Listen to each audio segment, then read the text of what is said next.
Au nom du Père et du Fils et du Saint-Esprit, que la grâce de notre Seigneur Jésus-Christ ou l'amour de Dieu le Père, la communion de l'Esprit Saint soit toujours avec vous.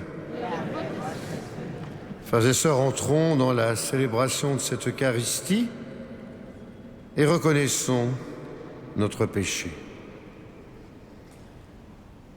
Je confesse à Dieu Tout-Puissant.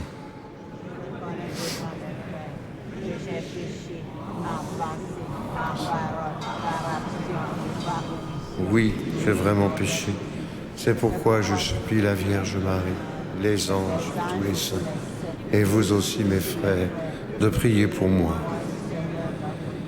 Que Dieu Tout-Puissant nous fasse miséricorde, qu'il nous pardonne tous nos péchés et nous conduise à la vie éternelle.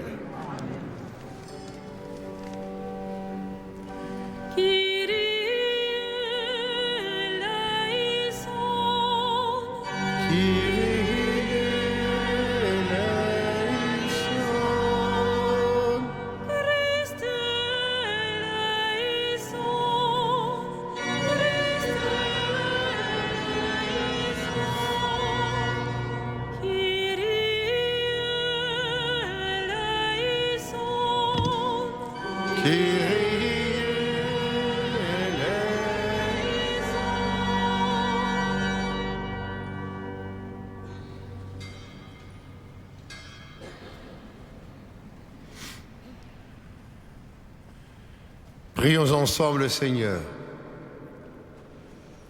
Déploie, Seigneur, ta puissance et viens, puisque dans le péril où nous mettent nos péchés, nous ne pouvons obtenir que de toi la délivrance et le salut par Jésus le Christ notre Seigneur. Vous pouvez vous asseoir.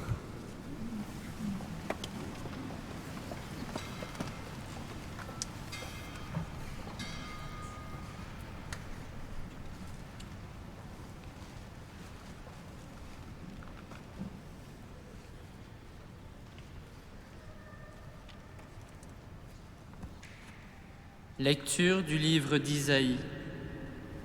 Encore un peu de temps, très peu de temps, et le Liban se changera en verger, et le verger sera pareil à une grande forêt. En ce jour-là, les sourds entendront les paroles du livre. Quant aux aveugles, sortant de l'obscurité et des ténèbres, leurs yeux verront. Les humbles se réjouiront de plus en plus dans le Seigneur. Les pauvres gens exulteront à cause du Dieu saint d'Israël. Car ce sera la fin des tyrans. Ceux qui se moquent de Dieu disparaîtront, et tous les gens empressés à faire le mal seront exterminés. Ceux qui font condamner quelqu'un par leur témoignage, qui faussent les débats du tribunal et font tomber l'innocent par leurs mensonges. C'est pourquoi, ainsi parle le Seigneur, Dieu de la maison de Jacob, lui qui a racheté Abraham. Désormais, Jacob n'aura plus de honte et son visage ne pâlira plus. Car, en voyant ce que j'ai fait au milieu d'eux, ils proclameront la sainteté de mon nom, ils proclameront la sainteté du Dieu saint de Jacob, ils trembleront devant le Dieu d'Israël. Les esprits égarés découvriront l'intelligence, et les récalcitrants accepteront qu'on les instruise. Parole du Seigneur.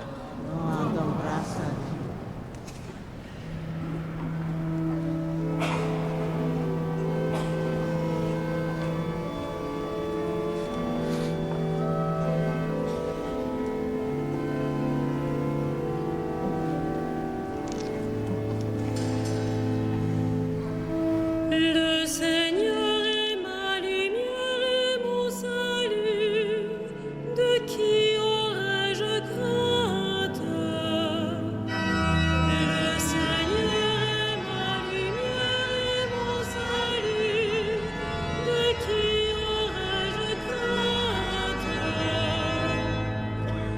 Le Seigneur est ma lumière et mon salut. De qui aurais-je crainte? Le Seigneur est le rempart de ma vie. Devant qui tremblerais-je? Le Seigneur est ma lumière et mon salut. De qui aurais-je crainte? J'ai demandé une chose au Seigneur, la seule que je cherche, habiter la maison du Seigneur tous les jours de ma vie. Le Seigneur est ma lumière et mon salut, de qui aurais-je crainte? J'en suis sûre, je verrai les bontés du Seigneur sur la terre des vivants. Espère le Seigneur, sois fort et prends courage. Espère le Seigneur.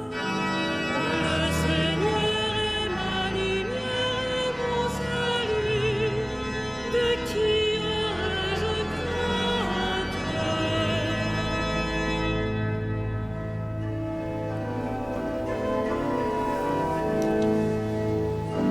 Alléluia, Alléluia, Alléluia.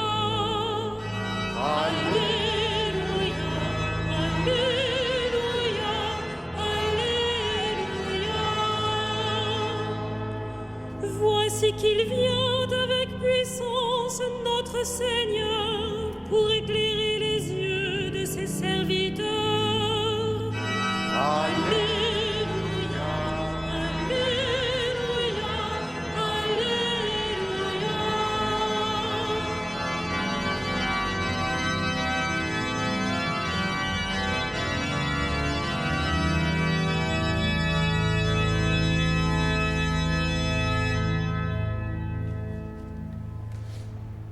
Le Seigneur soit avec vous.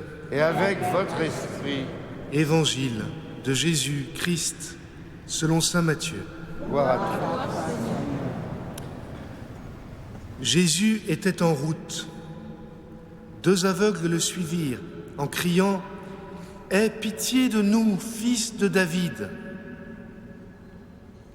Quand il fut dans la maison, les aveugles l'abordèrent et Jésus leur dit « Croyez-vous que je peux faire cela ?» Ils répondirent « Oui, Seigneur ». Alors il leur toucha les yeux en disant « Que tout se fasse pour vous selon votre foi. » Leurs yeux s'ouvrirent. Et Jésus leur dit sévèrement « Attention, que personne ne le sache. » Mais à peine sortis, ils parlèrent de lui dans toute la région. Acclamons la parole de Dieu. Louange à toi, Seigneur Jésus.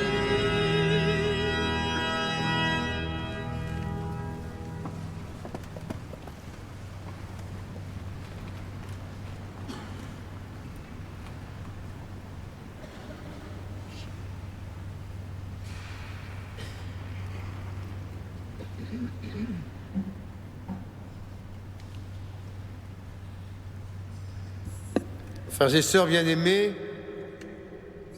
cet évangile proclamé par le chanoine Denis du Pont-Fauville nous rappelle bien des choses. Tout d'abord, la vie d'un homme, la vie de Jésus, la vie des aveugles, la vie de chacun d'entre nous est une vie en route et non une vie assise. Jésus est en route et les aveugles le suivent sur cette route. Et donc, commençons par nous poser cette question, et nous, sommes-nous en route ou sommes-nous assis? Deuxième chose, sur notre route, sur la route de Jésus, des hommes crient « Aie pitié de nous ».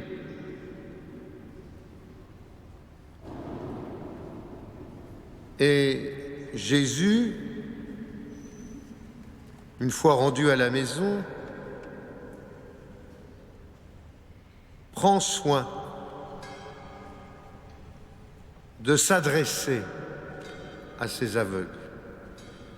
Et nous, sur notre route, beaucoup d'hommes, beaucoup de femmes crient d'une manière ou d'une autre « Aie pitié de nous ». Est-ce que nous nous arrêtons? Est-ce que nous prenons soin de ces personnes? Est-ce que surtout, et c'est le troisième point, nous allons poser une question comme Jésus. Croyez-vous que je peux faire cela?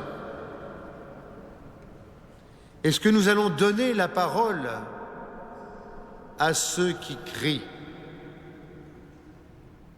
Est-ce que nous allons les faire exister par un dialogue avec eux? Allons-nous les reconnaître, les aimer, les embrasser? Leur demander ce qui les habite au fond. Croyez-vous que je peux faire cela? Le pourquoi de leur cri de eux, le cri de eux à nous, à moi. Qu'est-ce qu'ils veulent? Et qu'est-ce qu'ils veulent que moi je fasse pour eux? Pourquoi m'arrêtent-ils? Que me demandent-ils? Qu'est-ce qu'ils portent au fond d'eux-mêmes? Croyez-vous que je peux faire cela?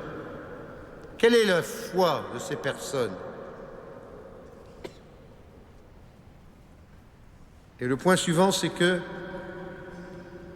ce sont les aveugles qui réalisent le miracle. Ils crient, ils répondent « Oui, Seigneur, nous croyons ». Et Jésus leur dit, en touchant leurs yeux, que tout se passe pour vous, que tout se fasse pour vous. Je ne sais pas si ce n'est pas un problème de traduction. Moi, j'avais appris étant jeune que tout se passe pour vous, mais je vois que c'est que tout se fasse pour vous. Il faudrait demander au Père du Pont-Fauville de m'expliquer ce qui est le mieux. En tous les cas, que tout se passe ou que tout se fasse pour vous, selon votre foi. Oui, les aveugles réalisent les choses, ils répondent, ils crient, ils répondent oui. Et c'est selon leur foi que leurs cris vont être exaucés. C'est selon leur foi que leur vie va changer. C'est selon leur foi qu'ils vont être guéris et que leurs yeux s'ouvrent. Alors me direz-vous, mais le Seigneur, à quoi sert-il? Puisque de rechef, Jésus demande sévèrement de ne rien dire à personne. C'est un événement qui, du coup, se passe grâce aux aveugles, et en plus, il ne faut pas en parler. Parce que Jésus sait bien, d'abord et avant tout, que Dieu aime toutes les personnes, quelles qu'elles soient, chacun en particulier, et que c'est dans la manière dont chaque personne sait, découvre, reconnaît qu'il est habité par cet amour de Dieu, que sa vie peut changer, et que le monde peut changer. C'est bien pour ça qu'il ne faut pas aller le crier sur tous les toits, puisqu'il faut donner le temps à chacun de faire ce chemin, cette route, de pousser ses cris de demande, et de savoir qu'est-ce qu'ils attendent, qu'ils fassent ce chemin intérieur pour découvrir comment la foi les habite. Et alors là, évidemment, tout devient possible. Mais à partir du moment où on ressent la densité du lien intime, personnel, fondamental qu'il y a dans notre cœur avec l'amour de Dieu qui nous rejoint sans cesse sur notre route. Ces temps-ci, sur les ondes, tout le monde pleure, et nous aussi, bien sûr, la disparition de Mandela, qui pourtant a rythmé nos enfances par son arrestation, sa prison, la demande de libération, puis ses négociations, puis son accession à la présidence de la République. Vous le savez tout ça. Mais peu de gens disent pourquoi cet homme, qui était habité d'une foi intérieure, a-t-il tenu? Pourquoi un homme comme lui a-t-il changé sa vie, et changé la vie de ses amis, et changé la vie de son pays et même du monde par une résistance à l'oppression, mais qui lui venait de l'intérieur, au point que quand on lui a dit « tu es libéré et tu fais pas de bruit », il a préféré rester tant que les choses n'étaient pas vraiment négociées. Au point qu'il a ensuite entraîné ses ennemis dans la négociation. Au point qu'il a pu voir de son vivant tant de choses changer avec lui et avec ses amis, pour le bien de l'homme. Alors nous-mêmes, posons-nous la question pour terminer. Est-ce que nous avons envie de changer? Est-ce que nous sentons la force qui nous est demandée d'aider par notre propre vie, par nos propres changements de vie, à changer les autres, à changer le monde? Est-ce que nous sommes prêts à accueillir tous ceux qui crient, tous ceux qui sont rejetés habituellement, les malades, les handicapés, ceux qui ont une autre couleur de peau que nous, une autre race que nous, une autre culture que nous?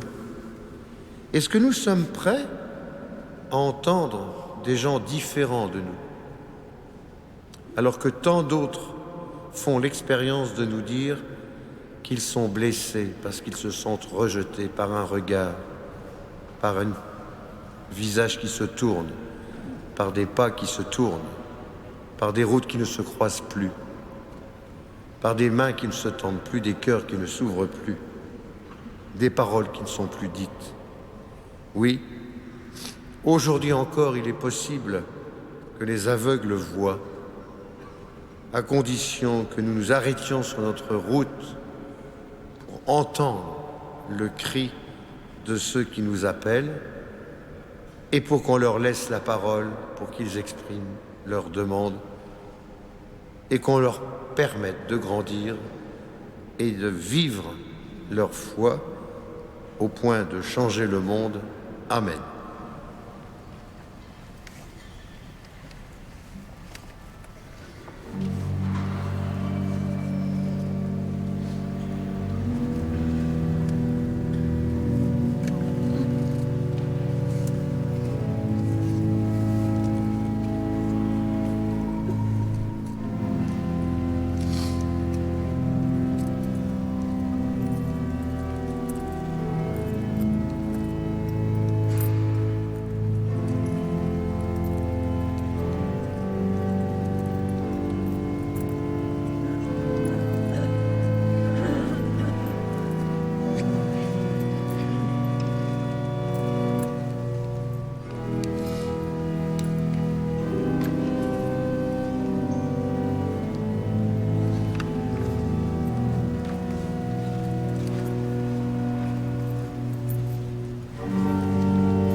Prions ensemble au moment d'offrir le sacrifice de toute l'Église.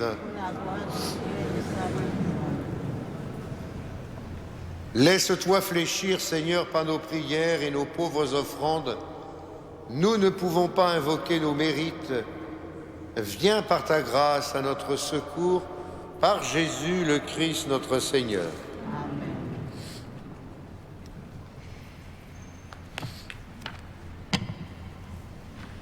Le Seigneur soit avec vous. Élevons notre cœur. Rendons grâce au Seigneur notre Dieu. Vraiment, il est juste et il est bon de te rendre gloire, de t'offrir notre action de grâce, toujours et en tout lieu. À toi, Père très saint, Dieu éternel et tout-puissant, par le Christ notre Seigneur. Car il est déjà venu en prenant la condition des hommes pour accomplir l'éternel dessein de ton amour et nous ouvrir le chemin du salut. Il viendra de nouveau revêtu de sa gloire afin que nous possédions dans la pleine lumière les biens que tu nous as promis et que nous attendons en veillant dans la foi. C'est pourquoi avec les anges et tous les saints, nous proclamons ta gloire en chantant d'une seule voix.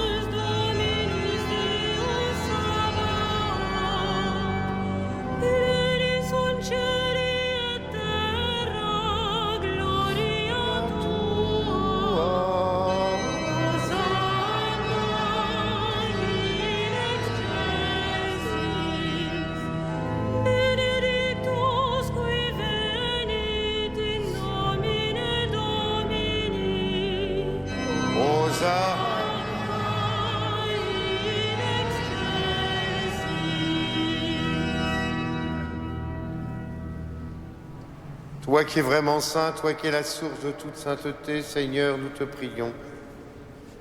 Sanctifie ces offrandes en répandant sur elles ton esprit, qu'elles deviennent pour nous le corps et le sang de Jésus le Christ, notre Seigneur. Au moment d'être livré, d'entrer librement dans sa passion, il prit le pain, il le rompit, il rendit grâce et le donna à ses disciples en disant: prenez et mangez-en tous, ceci est mon corps livré pour vous.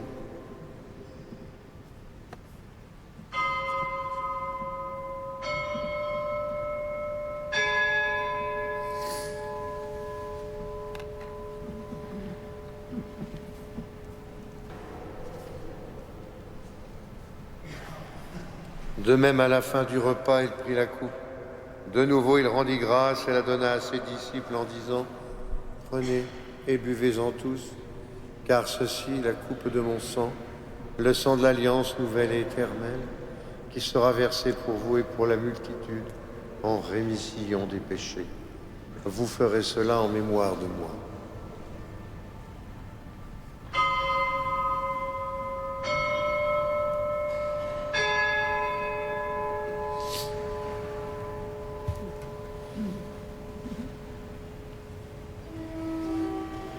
Il est grand le mystère de la foi.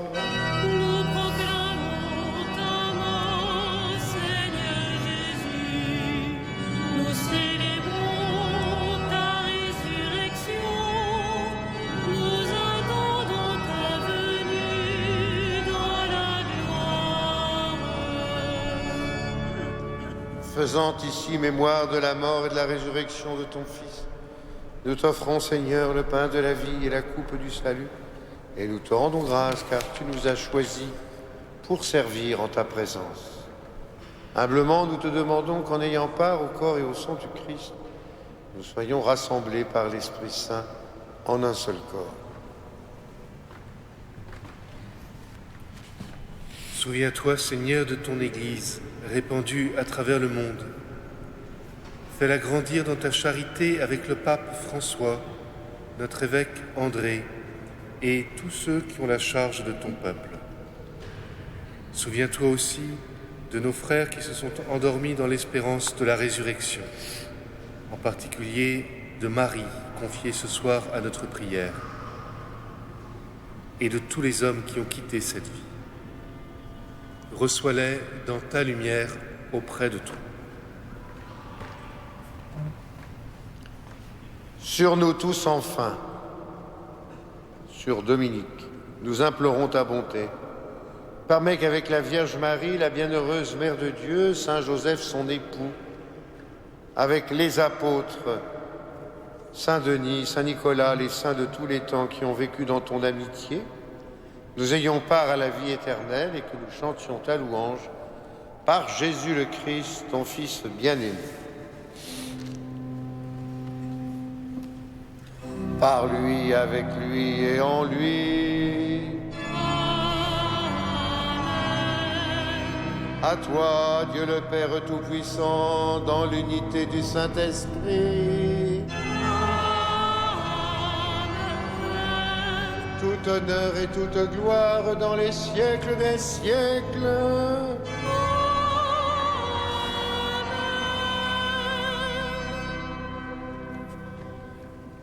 Oui, nous prions, comme nous l'avons appris, du Sauveur, et selon son commandement, nous osons dire, Notre Père,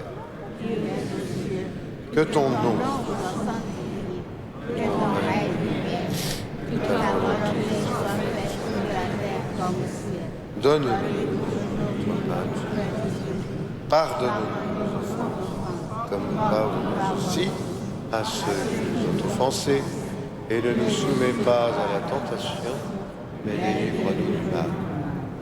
Délivre-nous de tout mal, Seigneur, donne la paix à notre temps. Par ta miséricorde, libère-nous du péché, rassure-nous devant les épreuves en cette vie, où nous espérons le bonheur que tu promets, l'avènement de Jésus le Christ, notre Sauveur. Car c'est à toi qu'appartiennent le règne, la puissance et la gloire, pour le siècle des siècles. Seigneur Jésus-Christ, tu as dit à tes apôtres, je vous laisse la paix, je vous donne ma paix. Ne regarde pas nos péchés, mais la foi de ton Église. Pour que ta volonté s'accomplisse, donne-lui toujours cette paix. Conduis-la vers l'unité parfaite, toi qui règnes pour les siècles des siècles. Amen. Que la paix du Seigneur soit toujours avec vous. Frères et sœurs, dans la charité du Christ, donnons-nous un signe de paix.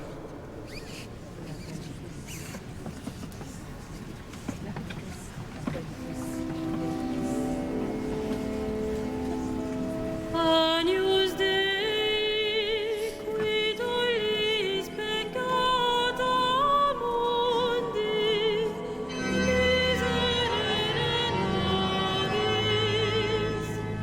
Agnus Dei, qui tollis peccata mundi, miserere nobis. Agnus Dei, qui tollis peccata mundi, dona nobis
Heureux sommes-nous d'être ce soir, une fois plus et comme la multitude, les invités au repas du Seigneur.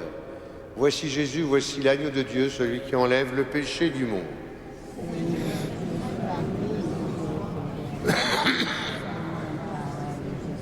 Que le corps et le sang du Christ nous gardent pour la vie éternelle.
Prions encore le Seigneur.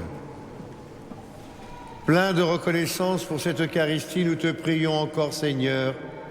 Apprends-nous dans la communion de ce mystère, dans la communion à ce mystère, le vrai sens des choses de ce monde et l'amour des biens éternels par Jésus le Christ, notre Seigneur. Nous allons maintenant pouvoir prier avec le Christ devant les reliques de sa passion. Quand nous avons à quelques-uns de la cathédrale rencontré le pape François, il nous a appelés à vivre de la joie de l'Évangile selon la vie du Christ et aussi d'ailleurs à découvrir le sens de la prière et de prier pour son ministère et pour lui-même. Que ce soir nous prions à toutes ces intentions et que nous soyons encore plus prêts à suivre le Christ et à suivre sa croix.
D'un sermon de saint Augustin pour l'Épiphanie.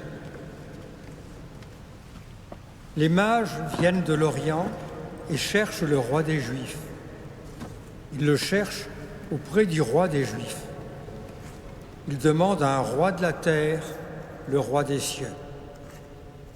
À celui qui est grand, ils demandent celui qui est petit. À celui qui est illustre, celui qui est caché. À celui qui est élevé, celui qui est humble. À celui qui discourt, celui qui ne parle pas. À celui qui est riche, celui qui est pauvre. À celui qui est fort, celui qui est faible. Hérode craint et les mages désirent. Un règne, c'est ce que lui craint de perdre. Un roi, c'est ce que désire trouver. Tous cherchent. Les mages celui par qui ils veulent vivre. Hérode, celui qu'il veut tuer. Les mages, celui qui leur remettra tous leurs péchés. Hérode, celui contre qui il commettra un grand péché.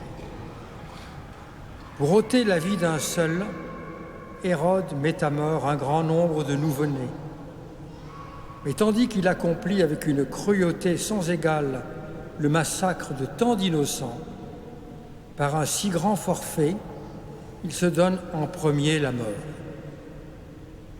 Cependant, notre roi, le Christ, le Verbe de Dieu, l'Enfant Dieu, tandis que les mages l'adorent et que les nouveau-nés meurent pour lui, reposait dans la crèche où prenait le sein de sa mère. Sans parler encore, il découvrait des croyants, et sans souffrir encore, il faisait des martyrs. Ô bienheureux enfant, tout juste né, jamais tenté et déjà couronné. Vous n'aviez pas l'âge pour croire au Christ qui devait souffrir, mais vous aviez une chair qui vous rendait capable de souffrir pour le Christ qui devait souffrir. D'aucune manière, ces petits-enfants ne pouvaient être abandonnés par la grâce de l'enfant sauveur. Lui qui venait chercher ceux qui avaient péri, non seulement en naissant dans la chair, mais en pendant à la croix et descendant aux enfers, en montant au ciel et en siégeant à la droite du Père.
Prions encore le Seigneur.